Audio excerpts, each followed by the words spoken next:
ಮೊದಲನೇದಾಗಿ ನಮ್ಮ ಪತ್ರಿಕಾಗೋಷ್ಠಿ ಸ್ನೇಹಿತರಿಗೆ ಸ್ವಾಗತ ಬಯಸುತ್ತಾ, ಹಾಗೆ ನಮ್ಮ ಜಿಲ್ಲಾಧ್ಯಕ್ಷರಾದ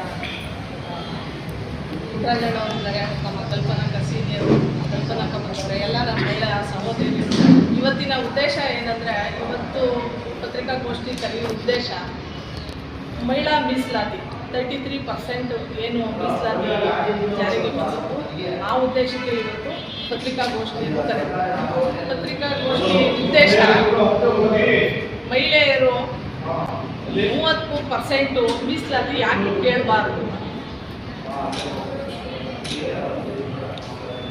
ಇವತ್ತು ಬಿಜೆಪಿ ಸರ್ಕಾರ ಮಹಿಳೆಯರಿಗೆ ಏಕಾಏಕಿ ಚುನಾವಣೆಗಳು ಎಲ್ಲ ರಾಜ್ಯಗಳಲ್ಲಿ ಚುನಾವಣೆ ಶುರುವಾಗಿದೆ. ಈ ತರಾತುರಿಯಲ್ಲಿ ಇವರು ಈ ಮಹಿಳಾ ಮೀಸಲಾತಿ 33%ನ ಏಕಾಏಕಿ ಏನಕ್ಕೆ ಜಾರಿಗೆ ತಂದರು? ನಾವು ಮಹಿಳೆಯರ ಮೀಸಲಾತಿಗೆ ವಿರೋಧಿಗಳಲ್ಲ, ನಾವು ಕಾಂಗ್ರೆಸ್ ಸರ್ಕಾರ ನಾವು ವಿರೋಧಿಗಳಲ್ಲ. ಆದರೆ ಬಿಜೆಪಿಯವರು ಕಿಮಿಕ್ಗೋಸ್ಕರ ಈ ಮಹಿಳಾ ವಿರೋಧಿನ ಮಾಡ್ಕೊಬಂದು ಇದನ್ನು ತಾವು ತಿಂದು ಕಾಂಗ್ರೆಸ್ ಸರ್ಕಾರಕ್ಕೆ ಮೊಸರು ಅನ್ನೋನ್ನ ತಾವು ತಿಂದು ಕೋತಿ ಬೇರೆಯವ್ರಿಗೆ ಒರೆಸ್ತು ಅನ್ನೋ ರೀತಿಲಿ ಬಿಜೆಪಿ ಸರ್ಕಾರದವ್ರು ಮಾಡ್ತಾವ್ರೆ. ಏನು ಉದ್ದೇಶ ಇದು? ನಾವು ಮಹಿಳೆಯರು ಯಾವತ್ತೂ 33% ನಾವು ವಿರೋಧಿಗಳು ಮಾಡೇ ಇಲ್ಲ. ಇವತ್ತು 50% ನಮ್ಗೆ ಸಿಕ್ಕಿದೆ. ಯಾವಾಗ ರಾಜೀವ್ ಗಾಂಧಿ ಅವರು ನಮ್ಮ ಕಾಂಗ್ರೆಸ್ ಸರ್ಕಾರ ಇದ್ದಂಥ ಕಾಲದಲ್ಲಿ 53% ನಾವು ಪಂಚಾಯತಿಲಿ ನಾವು ಮಾಡ್ಕೋತಾ ಇದ್ದೀವಿ, ಇವತ್ತು ಮಾಡಿ. ಆದರೆ ವಿರೋಧ ಪಕ್ಷದಲ್ಲಿ ರಾಹುಲ್ ಗಾಂಧಿ ಅವರು ಇದ್ದಾರೆ, ರಾಜ್ಯ ಸರ್ಕಾರ ಇದೆ ನಮ್ಮದು. ನೀವು ಯಾಕೆ ಗಣನೆ ತಂದು ಇದನ್ನು ಮಾಡಲಿಲ್ಲ? ತರಾತುರಿ ಅವಶ್ಯಕತೆ ಏನಿತ್ತು ನಿಮಗೆ? ಈ ವಿರೋಧನ ಖಂಡಿಸಿ ಇಡೀ ರಾಜ್ಯಾದ್ಯಂತ ಅಲ್ಲ, ದೇಶಾದ್ಯಂತ ಪ್ರತಿಭಟನೆ ಮಾಡ್ತಾ ಇದ್ದೀವಿ. ನೀವು ಮಾಡಿರೋ ತಪ್ಪಿಗೆ ಕಾಂಗ್ರೆಸ್ನವ್ರನ್ನ ಬೀದಿಗೆ ತರಬೇಡಿ ಸ್ವಾಮಿ. ನೀವು ದಯವಿಟ್ಟು ಈ ತಡೆಯಾಜ್ಞೆ ಮಾಡಿ ಮುಂದಿನ ದಿನಗಳಲ್ಲಿ 33% ಮಾಡೋಕ್ಕೆ ನಾವು ನಿಮ್ಮ ಜೊತೆ ಕೈ ಜೋಡಿಸ್ತೀವಿ. ಆದರೆ ರಾಜಕೀಯಕ್ಕೋಸ್ಕರ ನೀವು ಬಿಜೆಪಿಯವರು ಈ ಗಿಮಿಕ್ಸನ್ನು ಮಾಡಬೇಡಿ ಅಂತೇಳಿ ಇವತ್ತು ರಾಮನಗರ ಬೆಂಗಳೂರು ದಕ್ಷಿಣ ಜಿಲ್ಲಾ ಅಧ್ಯಕ್ಷರಾಗಿ ನಾನು ಹೇಳ್ಕೊತಾ ಇದ್ದೀನಿ. ಮುಂದಿನ ದಿನಗಳಲ್ಲಿ ಇದೇ ರೀತಿ ನೀವು ಮಾಡಿದ್ರೆ ನಾವು ನಿಮ್ಮ ವಿರೋಧ ಅಂತ ಏನಿಲ್ಲ, ನಾವು ನಮ್ಮ ಹಕ್ಕು ಸಿಗೋ ತನಕನೂ ನಾವು ಹೋರಾಟ ಮಾಡ್ತೀವಿ. ನಮ್ಮ ಹಕ್ಕುಗೋಸ್ಕರ ನಾವು ಹೋರಾಟ ಮಾಡಿದ್ರೆ ಯಾವುದೇ ರೀತಿ ಇದು ವಿರೋಧ ಅನಿಸಲ್ಲ. ಆದರೆ ನೀವು ಈ ವಿರೋಧನ ನೀವು ವಿರೋಧ ಅನ್ಕೋಬೇಡಿ. ನೀವು ದಯವಿಟ್ಟು ಮುಂದಿನ ದಿನಗಳಲ್ಲಿ ಬಿಜೆಪಿಯವರು ರಾಜಕೀಯ ಮಾಡಿ, ಮಠ ಮಂದಿರದಲ್ಲಿ ರಾಜಕೀಯ ಮಾಡ್ತೀರಿ, ಬೇರೆ ಉದ್ದೇಶಕ್ಕೆ ಮಾಡ್ತೀರಿ, ನಾವು ಬೇಡ ಅನ್ನಲ್ಲ. ರೈತರ ಮೇಲೆ ಹೋರಾಟ ಮಾಡ್ತೀರಾ, ದಲಿತರ ಮೇಲೆ ಹೋರಾಟ ಮಾಡ್ತಾ ಇದ್ದೀರಾ. ನೀವು ಕಾಂಗ್ರೆಸ್ ಸರ್ಕಾರ ಎಲ್ಲರನ್ನೂ ಸಮಾನವಾಗಿ ತಗೊಂಡೋಗ್ತಾ ಇದೆ. ಇವತ್ತು ಕಾಂಗ್ರೆಸ್ ಸರ್ಕಾರ ಇಡೀ ರಾಜ್ಯದಲ್ಲೆಲ್ಲ ದೇಶದಲ್ಲಿ ಹಿಂದೆ ಎಷ್ಟು ವರ್ಷದಲ್ಲಿ ಎಷ್ಟು ಪ್ರಧಾನಿಗಳು ಆಡವ್ರೆ, ಆದರೆ ಅವತ್ತೆಲ್ಲ ಮಾಡಲಿಲ್ಲ. ಇಂಥದ್ದೆಲ್ಲನೂ ನೀವು ಏಕಾಏಕಿ ಯಾಕೆ ಈ ಕೆಲಸ ಮಾಡ್ತಾ ಇದ್ದೀರಿ? ಬಿಜೆಪಿಯವ್ರ ಉದ್ದೇಶ ಏನು? ಇದನ್ನು ಮುಂದಿನ ದಿನಗಳಲ್ಲಿ ನಾವು ಬಹಿರಂಗವಾಗಿ ಹೋರಾಟ ಮಾಡಿ ನಮ್ಮ ಹಕ್ಕು ನಮ್ಗೆ ಸಿಗೋ ತನಕನೂ ನಾವು ಹೋರಾಟ ಮಾಡೇ ಮಾಡ್ತೀವಿ.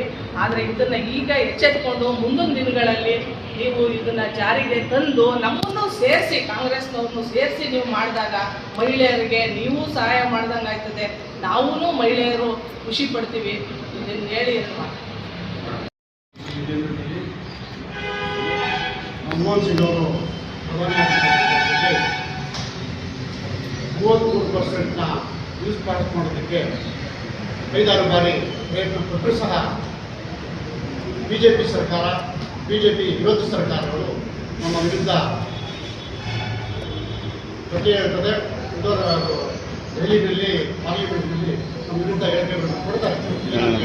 ಪಾಸ್ ಮಾಡಬೇಡಿ, 5-6 ಬಾರಿ ಮಾನ್ಯ ದಿವಂಗತ ಅವರು 5-6 ಬಾರಿ ಸಂದರ್ಭದಲ್ಲಿ ಬಿಲ್ನ ಪಾಸ್ ಮಾಡಬೇಡಿ.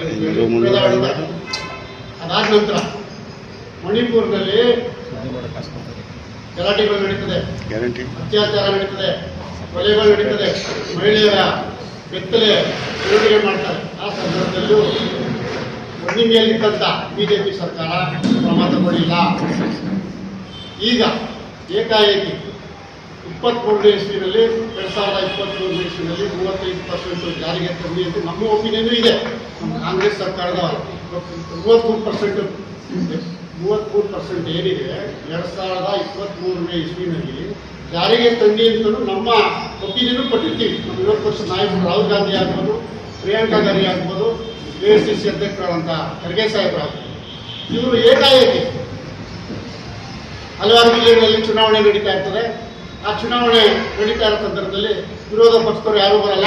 ಆ ಚುನಾವಣೆಯಲ್ಲಿ ಬಿಸಿ ಇರ್ತೀರಿ, ನಾವು ಏನು ಬೇಕಾದರೂ ಬಿಲ್ ಪಾಸ್ ಮಾಡ್ಬೋದು ಅಂತ ಅಂತೇಳಿ ಕ್ಷೇತ್ರ ವಿಂಗಡಣೆ ಏನು ಅಂತ ಎಲ್ಲಿ ಹೆಚ್ಚಿನ ರೀತಿಯಲ್ಲಿ ಬಿಜೆಪಿ ಸರ್ಕಾರ ಇರ್ತದೋ ಅಲ್ಲಿ ಹೆಚ್ಚಿನ ಸೀಟ್ಗಳನ್ನ ಕ್ರಿಯೇಟ್ ಮಾಡಿ ಮುಂದಿನ ದಿನಗಳಲ್ಲಿ ಕಾಂಗ್ರೆಸ್ ಸರ್ಕಾರ ಬರಲೇಬಾರದು ಅಂತೇಳಿ. ಕಾರಣ ಏನು ಅಂತ ಅಂದ್ರೆ ಮೊನ್ನೆ ನಡೆದಂಥ ಲೋಕಸಭಾ ಚುನಾವಣೆಯಲ್ಲಿ ಒಂದು 25-30 ಸೀಟ್ ಬಂದ್ಬಿಟ್ಟಿದ್ರೆ ನಮ್ಮ ಕಾಂಗ್ರೆಸ್ ಆಡಳಿತಕ್ಕೆ ಅಧಿಕಾರ ಸಿಗ್ತಾ ಇತ್ತು.